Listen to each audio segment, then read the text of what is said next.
Hello everyone, welcome to Legal Corpus. Today we are going to discuss sources of Indian Constitution.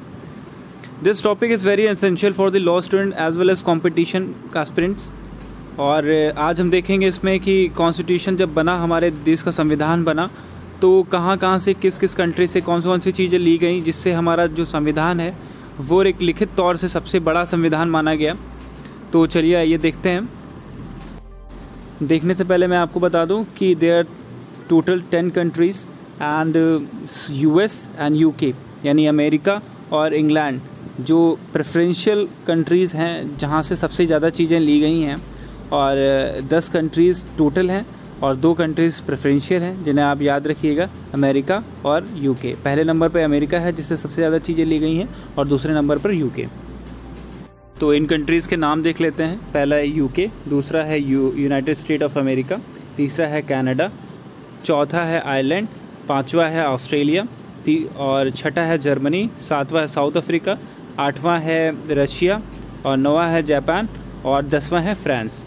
और अगर आप देख पा रहे हैं तो देखिए यूनाइटेड किंगडम से 6 चीज़ें ली गई हैं। Parliamentary form of government, single citizenship, rule of law, legislative procedure, parliamentary privileges, first past the post system in election. फिर देखते हैं यूनाइटेड स्टेट्स ऑफ अमेरिका से क्या क्या लिया गया है।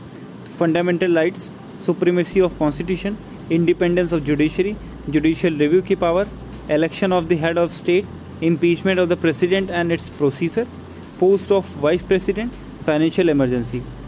कनाडा से लिया गया है federal form of government, residuary powers. Ireland से लिए गए हैं directive principle of state policy, nomination of member in Rajya Sabha, electoral college system of president.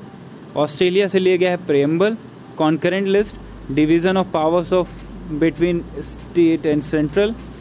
Germany से लिया गया है president power during emergency. South Africa से है procedure of constitutional amendment. Russia से लिया गया फंडामेंटल ड्यूटीज़। जापान से प्रोसीजर इस्टेब्लिश बाय लॉ। ये प्रोसीजर इस्टेब्लिश बाय लॉ जो है वो आपने मेनका गांधी का जो केस पढ़ा था उसमें जो PN भगवती ने जो प्रोविज़न को लागू किया था जिसमें justice, equity and good conscience की बात करी गई थी, और ये केस था 1973 का, Maneka Gandhi versus Union of India, जिसमें PN भगवती ने there must be a law must be have a procedure just fair and reasonable and reasonability based on just natural यानी जी नेचुरल जस्टिस। तो उसको बताते हुए इस प्रिंसिपल को प्रोसीजर इस्टेब्लिश बाय लॉ जो कि आर्टिकल 21 का पार्ट बना था वो था। और फ्रांस से है Republican system, principle of brotherhood and fraternity. तो ये टोटल 10 कंट्रीज़ हैं।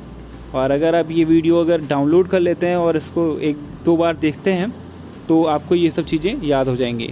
Thank you so much.